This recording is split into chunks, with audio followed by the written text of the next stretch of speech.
Codes and conventions of the documentary genre. Camera work and interviews. If a documentary were to follow the codes and conventions of the documentary genre, they usually use a tripod in interviews to keep the shot stable and consistent. They also use handheld camera shots to show actuality footage.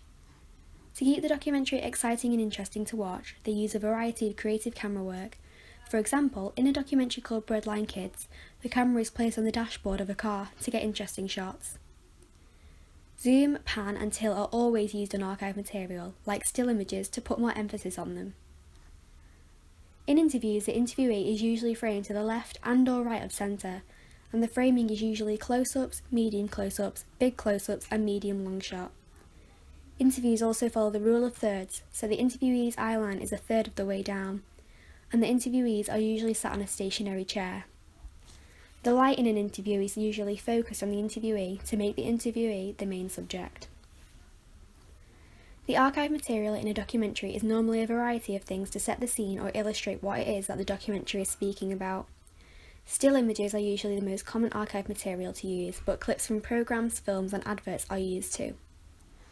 The mise-en-scene in a documentary, according to the interviews, relates to the interviewee and the subject of the documentary. Chroma key, otherwise known as green screen, can also be used in the back of interviews so that the documentary can specifically choose the mise-en-scene.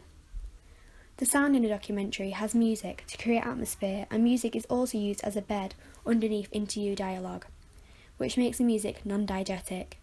Other sounds that are used are sound effects, which can be used to recreate an event. Straight cuts are the most common editing type when it comes to documentaries, as it doesn't distract the viewer, the editing is unnoticed, and it makes the topic the most important thing. Another type of editing is montages, which are used to show a couple of clips and images of the documentary subject. Cutaways are used a lot to break up longish interviews, and so jump cuts can be avoided.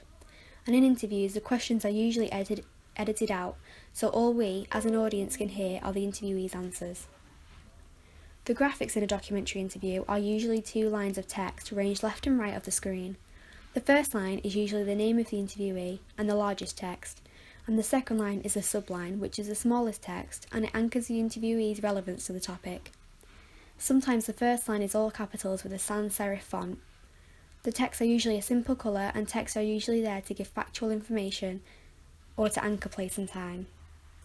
To follow the codes and conventions of a documentary genre, a voiceover is needed.